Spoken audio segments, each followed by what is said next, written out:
410, episode 78 Klimaks, Zuan 2. Chok Jun Gyeong menghunuskan pedangnya saat dia melangkah maju. Fabelnya, marah di Isle of Reincarnators, membungkusnya dan berdesir seperti otot asli. Ayo, Transcender kecil. Kyrgios memanjat di bahu Chok Jun Gyeong. Mereka pernah bekerja bersama untuk melawan, jarak tak terlukiskan, di masa lalu. Yang terakhir melompat ke langit, dan transformasi petir Kyrgios menari di pedangnya berikutnya. Dan saat arus listrik putih bersih yang menyelimuti sosok Chok Jun Gyeong, ia mulai berkilauan seperti dewa petir. Aku, Chok Jun Gyeong, telah menunggu hari ini. Status yang sangat bagus mengungkapkan dirinya. Musuh yang pedangnya, yang digunakan untuk membelah gunung-gunung dan lautan, tidak dapat memotong sekarang ada di depannya. Dia berlatih keras untuk menyempurnakan pedang keempat, yang tidak lengkap untuk saat ini. Untuk bertarung melawan kehampaan yang tak terukur dan tak terukur itu, dia menghabiskan banyak waktu menciptakan keterampilan pedang. Dan inilah hasilnya. Fabelnya, terkondensasi erat sampai hampir siap untuk meledak, dinyalakan, dan arus listrik Kyrgios berputar di sekitar mereka. Rasi bintang di tanah semuanya menengadah. Satu Constellation, dan satu Transcender. Seolah-olah untuk mengejek status kedua ini, klon dari jarak tak terlukiskan, membuka rahangnya lebar-lebar ke arah mereka. Dan tepat sebelum rahang terbuka kabut kegelapan menelan cahaya bintang. Hukum keempat. Titik. Cahaya menyembur keluar dari pedang Chok Jun Gyeong. Pedang keempat yang memotong kekosongan. Pusat kabut perlahan membelah diri, seperti perut seekor binatang yang diiris terbuka, sesuatu mulai bocor keluar dari pusat yang terbuka itu. Mata yang menguning yang muncul dari kabut kegelapan mulai hancur saat memuntahkan Fabel. Banyak rasi bintang yang tidak bisa mengalihkan pandangan dari kejayaan bela diri yang ditampilkan oleh pedang pertama Goryo. Rahang banyak konstelasi telah jatuh pada tontonan yang luar biasa ini. Semua rasi bintang di tanah tercengang oleh apa yang mereka lihat. Bahkan jika itu hanya tiruan, lawan mereka masih menjadi jarak tak terlukiskan, pembersih dan bencana yang melahap semua probabilitas yang terdistorsi. Bencana yang secara luas dikenal sebagai tak terkalahkan itu, terpotong dua oleh Chok Jun Gyeong. Tidak ada yang bahkan berhasil menangkap dengan jelas bentuk serangan pedang itu. Hanya Yu Jung Hyok yang berhasil mengenali serangan itu. Bahkan pria yang sebelumnya mengiris bintang menjadi dua tampak sangat terkejut sekarang. Bilah yang akan dibentuk. Kekuatan untuk menghancurkan dunia hanya dengan tekad seseorang, puncaknya konon hanya bisa dicapai melalui pelatihan dalam seni bela diri. Dan Chok Jun Gyeong telah mencapai ketinggian setinggi itu setelah menjadi rasi bintang. Tidak ada keberadaan yang tidak bisa ditebas oleh pedangku. Berdiri di tengah pertunjukan cahaya yang meledak, Chok Jun Gyeong menyaksikan kabut yang berhamburan dan merasakan perasaan bebas membasuhnya. Berapa lama dia bertahan hanya untuk bisa memotong benda itu? Keasyikan saat itu, ketika dia melangkah ke ranah pikiran kosong dan keinginannya sendiri menjadi pedang. Force Sword Style yang memenggal kekosongan, adalah akumulasi dari semua seni bela diri yang telah dikuasainya. Dia melihat ke arah Yu Jung Hyok dan berteriak. Sekarang pergi, keturunan. Pergi dan bawa Kim Dok Jae. Sayangnya, dia tidak bisa menyelesaikan apa yang dia katakan, kekuatan tumbukan yang luar biasa dari belakang berhasil menghancurkan seluruh badan inkarnasinya. Dia jatuh seperti meteor dan jatuh jauh ke tanah. Ketika visinya bergoyang tidak stabil, dia memaksa dirinya untuk melihat ke atas, dan saat itulah dia menyadari apa yang terjadi padanya. Seseorang mulai bergumam di dekatnya. Ya Tuhan, mungkin selesai pada tingkat ini. Dia tidak bisa memahaminya, Chok Jun Gyeong merasa tubuhnya bergetar tak terkendali. Titik. Tapi bagaimana caranya? Saya memotongnya sekarang, jadi bagaimana? Seolah apa yang terjadi sesaat adalah lelucon, mata raksasa di langit masih memandang rendah dirinya. Ada lebih dari satu klon. Begitu banyak, bahkan, seluruh langit tampak tertutupi oleh mereka. Klon, jarak tak terlukiskan, lusinan demi lusinan dari mereka, turun ke tanah untuk melahap setiap makhluk hidup di bawah. Wah!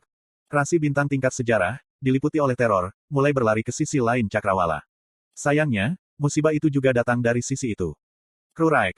Taring-taring yang muncul dari dalam kabut menghancurkan badan-badan inkarnasi dari rasi bintang seperti bubur buah yang lembut. Tidak ada tempat untuk lari atau bersembunyi sekarang. Meskipun sedikit lebih baik daripada berurusan dengan gelombang kejut naga kiamat, situasi ini sama putus asa, tetap saja. Semuanya, tenang. Anda semua melihatnya, bukan? Kita bisa melawan makhluk ini. Dionysus berteriak sampai suaranya berubah parau, tetapi rasi bintang tidak bisa bertarung bersama. Sial.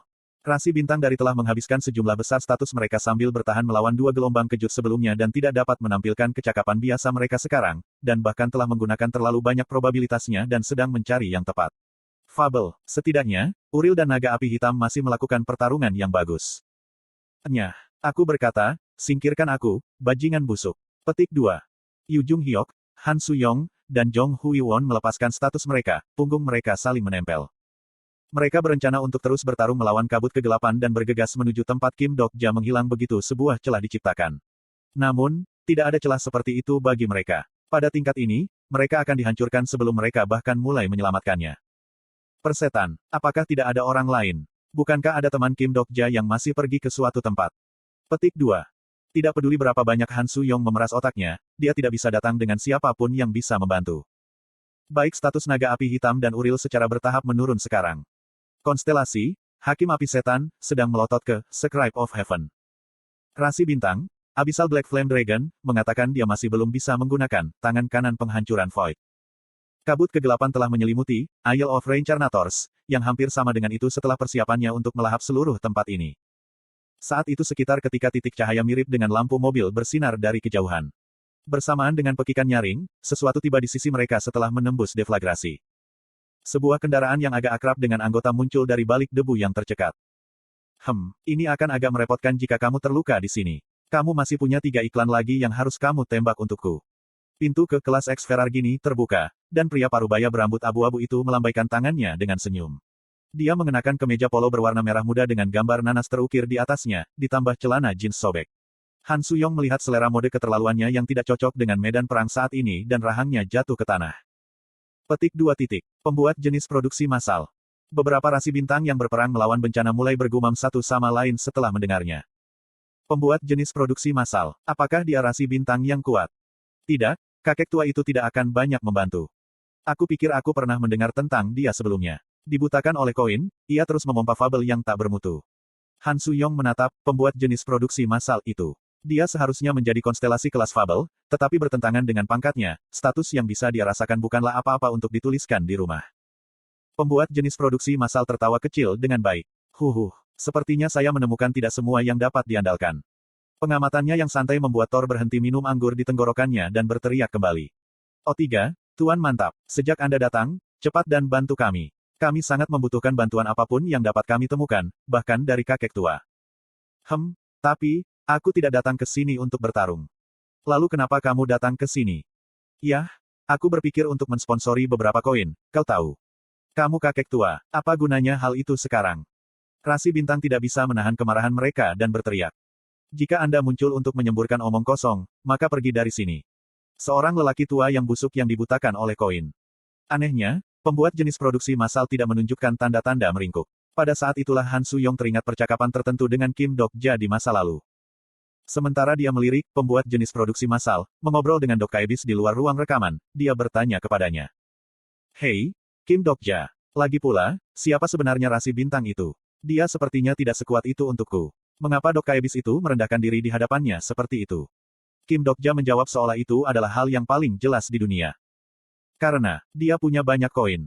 Seperti Kim Dok-ja saat itu, pembuat jenis produksi massal menyeringai cerah sekarang.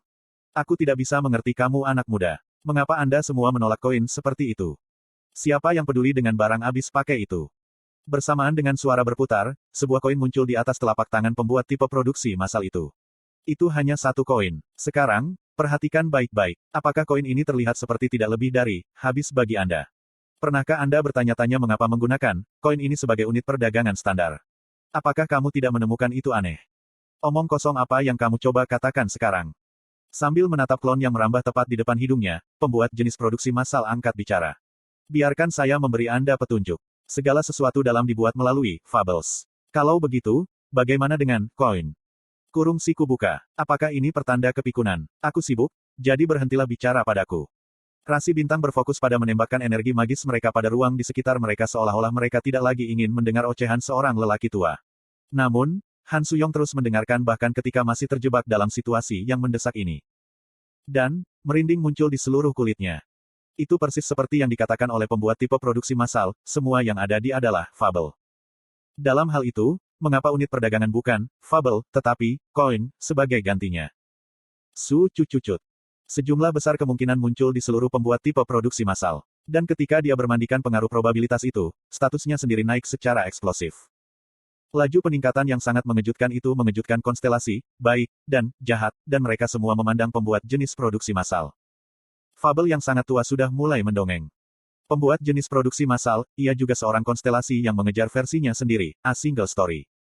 Dalam hal itu, tidak terbaca apa yang dia kejar. Yang mengatur dunia ini bukanlah baik atau jahat. Itu modal. Dia kemudian melemparkan koin itu tinggi-tinggi di udara. Yu Jung-hyuk melihatnya, begitu juga Han Suyong dan Jong Hui-won. Tetapi tidak satu pun dari mereka yang melihat berapa banyak yang tertulis di koin itu. Dan aku memiliki lebih banyak koin daripada siapapun di.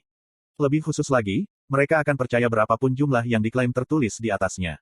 Jika seseorang ingin membuat keajaiban seperti itu dengan koin, berapa banyak yang perlu dikeluarkan? Seseorang telah menghabiskan banyak koin. Fabel, materialisme, telah mulai mendongeng.